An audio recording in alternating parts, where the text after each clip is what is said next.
Never do this when a man contacts you, because the first few moments decide everything. Not his words, not his promises, your reaction. One message can either raise your value or quietly give it away. And most people don't realize they're losing power until it's already gone. Tonight I'm going to show you the exact mistakes that turn confidence into desperation and strength into silence. Listen carefully, because how you respond matters more than what he says. When a man contacts you, the very first instinct most people feel is emotional. Your phone lights up, your heart reacts, your mind starts racing, and suddenly your fingers move faster than your thoughts. This reaction feels natural, even harmless, but it is one of the most common mistakes that silently shifts the power dynamic from the very beginning. Responding immediately out of excitement is not about politeness or interest. It is about emotional reflex. And emotional reflex reveals more than words ever could. It reveals availability, urgency, and a lack of inner control. In relationships, especially in early communication, control of emotions is not coldness, it is strength. Immediate responses communicate that the message disrupted your focus, your routine, your emotional balance. It tells him, without saying a word, that he has instant access to your time and attention. And attention is currency. When you give it away too quickly, it loses value. This does not mean you should ignore messages or play manipulative games. It means you should respond with intention instead of impulse. A calm pause creates space. That space allows curiosity to grow instead of certainty. Attraction thrives in emotional steadiness, not emotional urgency. Excitement itself is not the enemy. Uncontrolled excitement is. When you reply instantly because you are afraid of losing the moment, you are operating from fear, not confidence. Fear of silence. Fear of being forgotten. Fear that if you don't respond now, the connection will disappear. But genuine interest does not vanish in minutes. People who are truly interested do not measure worth by response time alone. By pausing before responding, you communicate that your life is full, that your attention is intentional, and that your emotions are grounded. These qualities create respect long before attraction deepens. There is also a psychological layer to immediate responses that many people overlook. When you reply instantly every time, you condition the other person to expect constant access. Over time, this expectation turns into entitlement. What begins as excitement slowly transforms into pressure. If one day you respond later than usual, confusion appears, doubt appears, tension appears. Not because you did something wrong, but because the standard was set too quickly. Healthy communication patterns are built slowly, not rushed in moments of emotional excitement. Pace protects connection. Responding immediately can also blur your own self-awareness. When you react without pause, you don't give yourself time to evaluate the message. You don't ask yourself how it made you feel, what it actually meant, or whether it aligns with your standards. You simply react. That reaction places the other person in the driver's seat emotionally. A short pause, even a small one, gives you clarity. It allows you to respond thoughtfully rather than emotionally. Thoughtful responses carry weight. Emotional reactions leak power. Another overlooked consequence of instant replies is how they affect self-respect. When your schedule bends instantly for someone else's message, you unconsciously teach yourself that their time matters more than yours. This pattern does not stay in communication. It spreads into behavior, boundaries, and expectations. Over time, you may notice yourself waiting, checking your phone, adjusting plans, or feeling unsettled when messages don't come. All of this begins with one habit: immediate emotional response. Self-respect grows when you remain present in your own life, even when someone reaches out. This principle is not about manipulation, delay tactics, or pretending not to care. It is about emotional discipline. Emotional discipline allows you to stay centered regardless of who contacts you. When you respond from a place of calm confidence, your words carry stability instead of urgency. Stability is attractive because it feels safe, grounded, and rare. Anyone can respond quickly. Few people can respond calmly. And calmness is often mistaken for confidence because it usually comes from it. When you allow excitement to dictate your response time, you also risk attaching meaning too early. A single message becomes a symbol. A greeting becomes hope. A short text becomes expectation. This emotional inflation places pressure on something that hasn't earned weight yet. By slowing down your response, you keep reality intact. You allow connection to grow at a natural pace instead of forcing significance onto early interactions. Slow beginnings often lead to stronger foundations because they are built on observation, not assumption. Finally, not responding immediately protects your emotional independence. Independence does not mean isolation. It means your emotional state does not rise and fall based on external contact. When you pause before responding, you affirm that your peace comes first. You show yourself that connection is welcome but not necessary for your stability. This internal message is just as important as the external one, because the way you respond to others teaches you how to treat yourself. When a man contacts you, one of the most damaging habits you can fall into is over-explaining, especially when you feel the need to justify your thoughts, your choices, or your emotions. Over-explaining often disguises itself as honesty or clarity, but beneath the surface, it is usually rooted in insecurity. It comes from the fear of being misunderstood, rejected, or judged. Instead of allowing your words to stand on their own, you begin adding layers, details, emotional context, apologies, background stories, hoping that if you explain enough, you'll be accepted. But attraction and respect are not built through excessive explanation, they are built through certainty. When you explain too much, you unintentionally communicate that your decisions require approval. Over-explaining shifts the power balance in communication. The moment you feel compelled to justify yourself, you subtly place the other person in a position of authority, as if they are the judge and you are presenting a case. This dynamic weakens your presence. Strong communication does not seek validation, it states truth and allows others to respond as they choose.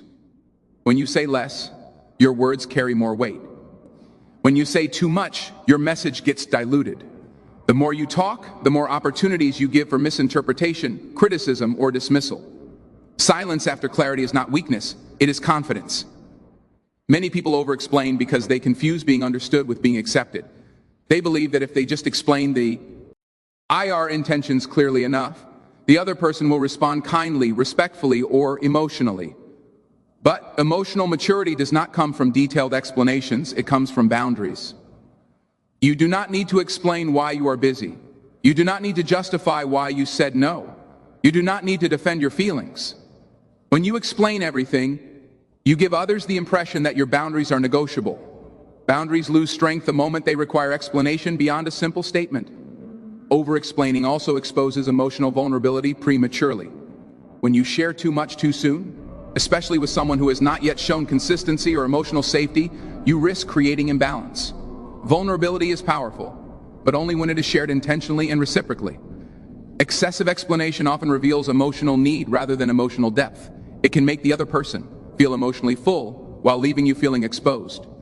True connection grows through mutual discovery, not emotional dumping.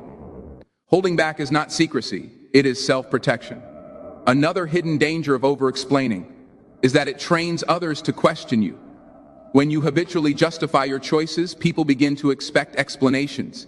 They may challenge your decisions, push your boundaries, or test your confidence simply because they sense uncertainty. Over time, this pattern can erode your self-trust. You may find yourself second-guessing decisions you were once comfortable with. Clear communication does not require defense. When you are aligned with yourself, your words don't tremble. They stand firm, even in silence. Over-explaining is also emotionally exhausting. It drains energy that could be spent on growth, focus, or peace. Constantly managing how others perceive you creates anxiety and mental clutter. The need to be understood by everyone is a heavy burden. Not everyone is meant to understand you, and that is not a failure. When you stop explaining yourself excessively, you reclaim mental space. You become lighter, calmer, and more present. Your communication becomes intentional rather than reactive. At its core, not over-explaining is an act of self-respect. It signals that you trust your own decisions, your own emotions, and your own timing. It shows that you are comfortable with silence and confident enough to let your words stand alone. When you speak clearly and stop, you invite respect. When you continue explaining, you invite scrutiny. Strength in communication is not measured by how much you say, but by how grounded you remain when you stop speaking. When a man contacts you and then the conversation begins to slow down, pause, or suddenly go quiet, the most important thing you can do is nothing. Chasing the conversation, sending follow-up messages, asking questions just to keep it alive, filling silences with unnecessary words, is one of the fastest ways to shift the dynamic out of balance. Chasing does not create connection, it creates pressure. It turns a natural interaction into a forced one. Conversations, like attraction, have a rhythm. When you interrupt that rhythm out of discomfort with silence, you reveal anxiety instead of confidence. Silence is not always rejection, but chasing almost always communicates fear. Fear of losing attention. Fear of being forgotten. Fear that if you don't keep the conversation going, it will disappear. But genuine interest does not require constant maintenance. When someone is invested, they return, they ask, they engage. By chasing the conversation, you remove the opportunity for him to show initiative. You unknowingly take on the emotional labor that should be shared. Over time, this trains him to relax while you work harder, creating an imbalance where effort flows in only one direction. Chasing also diminishes curiosity. Attraction grows in the space between messages, not in the flood of them. When you rush to respond to every pause with another message, you eliminate mystery. You turn the conversation into a stream of availability instead of an exchange of interest. Curiosity requires space to breathe. When you allow silence to exist, you allow the other person to wonder, reflect, and choose. When you chase, you make the choice for them, and that choice often removes the need for effort on their part. Another overlooked aspect of chasing is how it affects your self-perception. Every time you send a message just to keep someone engaged, you teach yourself that our presence alone is not enough, that you must perform, entertain, or convince. This belief slowly erodes self-worth. You may start measuring your value by response speed, message length, or emotional reassurance. Healthy communication does not require you to prove relevance. Your presence should feel optional, not desperate. When you stop chasing, you reaffirm your internal sense of worth. Chasing conversations can also cloud your judgment. When you are focused on keeping communication alive, you stop observing behavior objectively. You may ignore inconsistency, mixed signals, or lack of effort because you are too busy compensating for it. Silence is informative. It tells you who is interested and who is not. When you interrupt silence with chasing, you block valuable information. You give energy where clarity was about to appear. Sometimes the absence of a message is the message, and chasing prevents you from hearing it. Most importantly, not chasing protects your emotional balance. Conversations should add to your peace, not disturb it. When you allow interaction to unfold naturally, you remain grounded regardless of outcome. You don't cling to words, you don't chase attention. You stay present in your own life while allowing others to step in voluntarily. This emotional independence is powerful. It creates a dynamic where connection is chosen, not demanded. When a man contacts you, especially in the early stages of connection, emotional vulnerability can feel like honesty, openness, and depth. Many people believe that sharing personal struggles, past pain, fears, or emotional wounds creates instant closeness. In reality, revealing emotional vulnerability too early often does the opposite. Vulnerability is powerful only when it is shared in a safe, balanced, and earned environment. When it is offered prematurely, it can create emotional imbalance, misunderstanding, or even emotional exploitation. Emotional depth is not measured by how quickly you open up, but by how wisely you do it. Early vulnerability often comes from the desire to be seen and understood. You may feel that if you share your story, your pain, or your emotional truth, the other person will connect more deeply, feel compassion, or stay longer. But emotional disclosure before trust is established places your inner world into hands that have not yet proven responsibility. Not everyone knows how to hold vulnerability with care. Some people misuse it, some minimize it, and others become overwhelmed by it. When you share too soon, you risk feeling exposed instead of connected. Another consequence of early vulnerability is that it can create a caregiver dynamic rather than an equal connection. When one person shares deep emotional wounds early on, the other may feel pressure to comfort, fix, or rescue. This shifts the interaction away from mutual curiosity and attraction into emotional responsibility. Over time, this dynamic can drain both sides. The person who shared may feel deeply indent, while the listener may feel burdened. Healthy connections grow through shared experiences over time, not instant emotional intensity. Revealing vulnerability too early can also change how you are perceived. While vulnerability is often praised, timing matters. When emotional wounds are shared before emotional consistency is established, they can unintentionally define you in the other person's mind. Instead of being seen as a whole individual, you may be seen primarily through the lens of your pain. This is not because vulnerability is weakness, but because early impressions carry weight. Depth should unfold gradually, allowing strength, boundaries, and values to be visible alongside emotion. There is also an internal cost to early vulnerability. When you share deep emotions too soon, You may feel a temporary sense of relief, but that relief often fades into anxiety. You may start wondering how you were perceived, whether you shared too much, or whether your emotions changed the dynamic.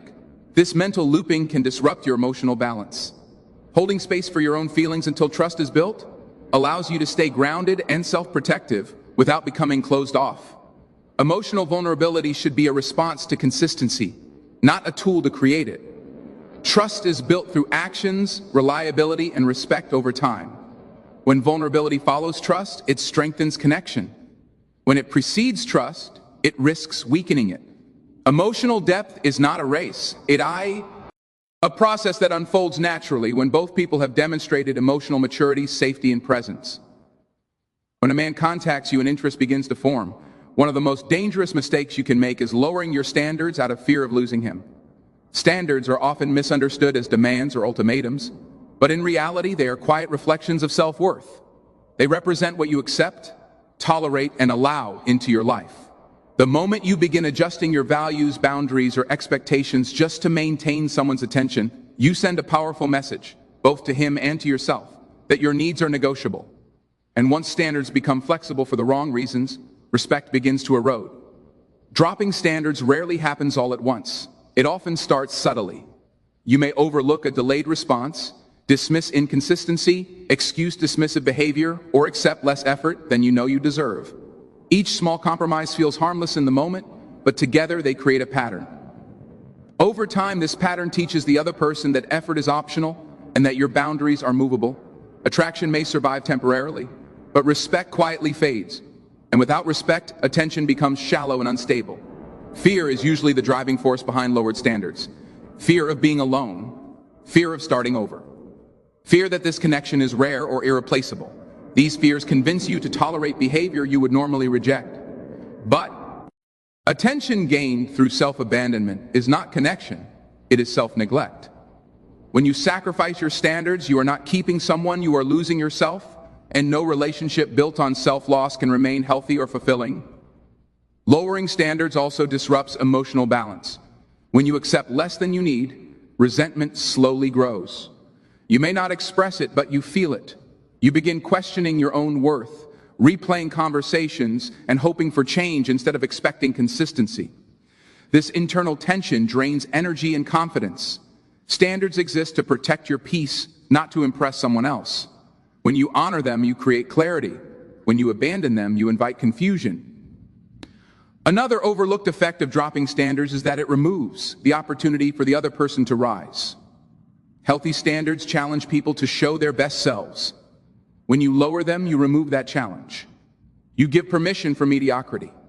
People often respect what they have to work for. When everything is easily accessible, effort declines. This does not mean relationships should be transactional. It means mutual effort is essential for mutual respect. At its core, maintaining your standards is an act of self-trust. It says, I believe my needs matter. When someone truly values you, your standards will not scare them away. They will align with them. The right people do not require you to shrink, bend, or compromise your values. They meet you where you are, not where you lower yourself to be. When a man contacts you, it can be easy to let his attention become a mirror for your self-worth. A message arrives and suddenly your mood lifts. Silence follows and your energy drops. This emotional fluctuation is subtle at first, but over time it becomes a pattern. Seeking validation through someone else's attention means allowing external behavior to determine your internal value. Attention feels good, but when it becomes a source of validation, it turns into emotional dependency. Confidence is stable. Validation seeking is reactive. Validation seeking often develops quietly. You may start checking your phone more often, rereading messages, or wondering what a delayed response means. Your thoughts begin revolving around his availability instead of your own life. This mental shift is not about affection. It is about control. When your emotional state is tied to his attention, you hand over power without realizing it. Healthy interest enhances your life. Validation seeking replaces it. One adds joy. The other creates anxiety. Another danger of seeking validation is that it can blur boundaries. When attention becomes the goal, you may tolerate behavior you normally wouldn't. Mixed signals, inconsistency, emotional distance, just to keep the connection alive. You may accept less clarity, less effort, or less respect simply because attention feels better than absence. But attention without intention is empty. It fills the moment while quietly draining self-respect. True confidence does not beg to be noticed. It knows it already matters. Seeking validation through attention can also distort how you present yourself. You may start shaping your words, opinions, or behavior to maintain interest rather than express authenticity. This creates emotional performance. Instead of being present, you are managing perception. Over time, this becomes exhausting. You lose touch with your natural rhythm and begin measuring your worth by reactions rather than truth. Authenticity fades when validation becomes the goal. There is also a long-term emotional cost. When validation comes from outside, it never lasts. Each message provides a brief boost, followed by the need for another. This cycle creates emotional hunger. No amount of attention can satisfy insecurity that has not been addressed internally. The absence of a message can feel like rejection, even when none exists. Emotional stability requires an internal anchor, self-trust, purpose, and self-acceptance. True emotional strength comes from knowing that attention is optional, not essential. When someone contacts you, it should be a compliment to your life, not a requirement for your happiness. When validation is rooted within, attention is enjoyed without attachment. You appreciate it without depending on it. This internal independence changes how you communicate, how you respond, and how you choose who deserves access to you. When a man contacts you and disagreement, misunderstanding, or tension appears, one of the most damaging reactions is emotional arguing or defending yourself from a place of heightened feeling. Emotional defense often feels justified in the moment. You want to be understood. You want to correct the narrative. You want to explain your intentions. But when emotion takes control, communication loses clarity. Instead of expressing strength, you end up revealing emotional reactivity. Emotional arguments do not resolve issues, they expose insecurity and give the other person emotional leverage. Calm presence carries authority. Emotional defense gives it away. Emotionally defending yourself usually stems from a fear of being misjudged or misunderstood.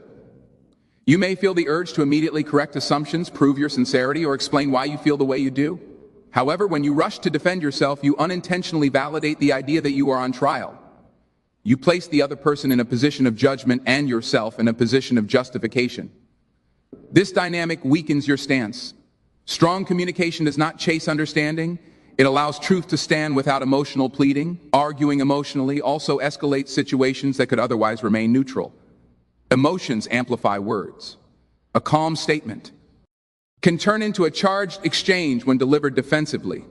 Once emotions rise, logic fades.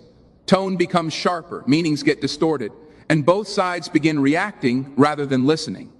In these moments, the original issue often gets lost, replaced by ego, frustration, and the need to win. But winning an emotional argument rarely leads to respect or resolution. It only deepens distance. Another consequence of emotional defense is that it teaches others how to provoke you.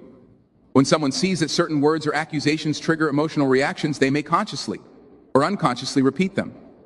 Emotional reactions become predictable, and predictability reduces power. Calmness, on the other hand, creates uncertainty in a positive way. When you do not react emotionally, you remove fuel from the situation. Silence or composed responses often say more than emotional explanations ever could. Emotionally defending yourself can also drain your energy and self-respect. After an emotional argument, many people feel exhausted, regretful, or embarrassed. Not because they were wrong, but because they lost control of their emotional center. This internal conflict is costly. Emotional energy is precious. Spending it on proving your worth or defending your character is unnecessary when your actions already speak for you. People who truly value you do not require emotional defense to understand you. Choosing not to argue emotionally does not mean suppressing feelings or avoiding. NG communication. It means responding from stability rather than impulse. It means knowing when silence is more powerful than explanation and when composure speaks louder than emotion. When you remain grounded, you communicate confidence without saying a word. Emotional restraint is not weakness. It is discipline, and discipline is always respected. When a man contacts you and connection begins to form, it is easy, almost natural, to let that interaction slowly take up more mental and emotional space than it deserves. Your routine shifts slightly. Your attention drifts. Your priorities adjust without you consciously deciding to change them. This is how people begin to forget who they were before someone entered their life. It does not happen dramatically, it happens quietly. You stop doing certain things, delay personal goals, or rearrange your schedule, all in the name of availability. The danger is not connection itself, it is self-erasure. When you forget who you were before he contacted you, you risk losing the foundation that made you attractive, grounded, and whole in the first place. Your identity existed before his message, his interest, or his presence. You had ambitions, routines, passions, values, and a sense of self that did not depend on anyone else's attention. When those things begin to fade into the background, the relationship dynamic shifts. Instead of two complete individuals choosing to connect, it becomes one person adjusting while the other remains unchanged. This imbalance often leads to resentment, insecurity, or emotional dependence. Healthy connection should add to your life, not replace it. The moment you pause your personal growth for someone else's attention, you place their presence above your purpose. Forgetting yourself often shows up in subtle emotional ways. You may find yourself waiting instead of living, waiting for messages, waiting for plans, waiting for reassurance. Your mood begins to depend on his consistency instead of your own stability. This waiting state creates emotional tension. You are no longer fully present in your own life. You are on standby. Over time, this emotional suspension can drain confidence and clarity. You may start questioning your worth, not because anything is wrong with you, but because you disconnected from the life that grounded you. Another consequence of forgetting who you were is that it changes how you show up in communication. You may become more agreeable, more cautious, less expressive, or overly accommodating. You begin filtering yourself to maintain harmony instead of honoring authenticity. This version of you is not sustainable. Suppressed needs eventually surface as frustration or emotional exhaustion. When you abandon your true rhythm to fit into someone else's pace, you lose alignment. Alignment is what creates peace, not approval. Maintaining your identity is not about independence for the sake of distance. It is about self-respect. When you continue prioritizing your goals, routines, and emotional well-being, you communicate stability.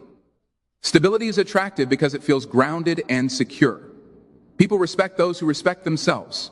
When someone enters your life and sees that your world is full, they are more likely to value their place in it.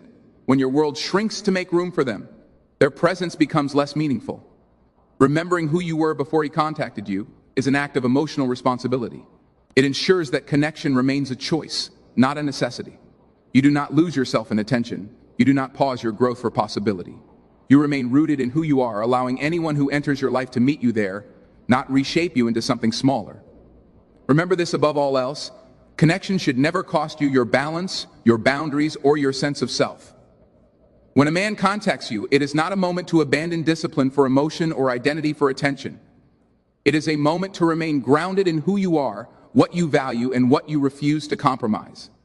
The strongest position is not chasing, explaining, proving, or shrinking. It is standing still in self-respect. When you move from calm confidence instead of emotional reaction, you change the entire dynamic. You stop trying to be chosen and start choosing. You stop giving power away and start holding it.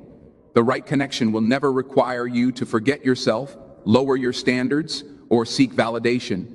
It will recognize your value because you never stopped recognizing it first.